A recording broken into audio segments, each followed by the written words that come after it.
موٹاپا 100 بیماریوں کی ماں ہے۔ صبح نہار میں صرف ایک دانہ کھا لو، 2 دن میں پیٹ اندر چلا جائے گا۔ اگر آپ موٹاپے کی وجہ سے پریشان ہیں تو اس ویڈیو کو آخر تک دیکھیے۔ ایک ہلکی داڑھی والا شخص حضرت عمر بن خطاب اور حضرت علی رضی اللہ تعالیٰ عنہ کے پاس بیٹھا تھا۔ اس کی آنکھیں اندر کو دھنسی ہوئی تھی اور زبان ذکر و تسبیح میں مشغول تھی۔ حضرت عمر نے اس سے پوچھا کہ آپ نے صبح کس حال میں کی؟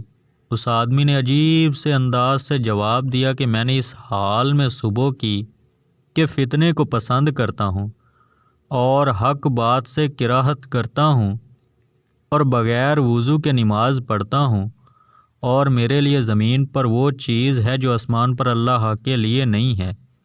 یہ سن کر حضرت عمر طیش میں آ گئے اور اللہ کے دین کی خاطر انتقام لینے پر آمادہ ہو گئے اور اس آدمی کو پکڑ کر سخت سزا دینے لگے۔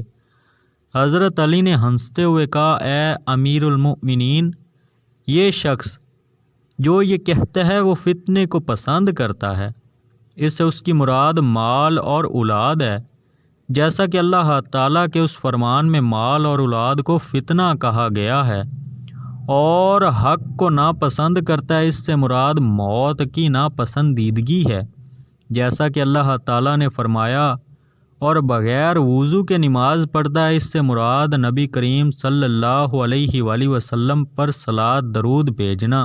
ظاہر ہے کہ صلاۃ کے لیے وضو ضروری نہیں ہے، اور اس نے جو یہ کہا کہ اس کے لیے زمین پر وہ چیز ہے جو آسمان پر اللہ کے لیے نہیں ہے، اس سے اس کی مراد بیوی بچے ہیں۔ ظاہر ہے کہ اللہ کی نہ بیوی ہے نہ اولاد، وہ ذات تو یکتا بے نیاز ہے، نہ اس کی اولاد ہے اور نہ وہ کسی کی اولاد ہے، اور اس کا کوئی ہمسر نہیں۔ حضرت عمر بن خطاب رضی اللہ تعالیٰ عنہ کا چہرہ خوشی سے دمک اٹھا اور ہونٹوں پر مسکراہٹ پھیل گئی، اور خوشی سے جھومتے ہوئے فرمایا، وہ جگہ بری ہے جہاں ابو الحسن رضی اللہ تعالیٰ عنہ نہ ہو، یعنی علی بن ابی طالب۔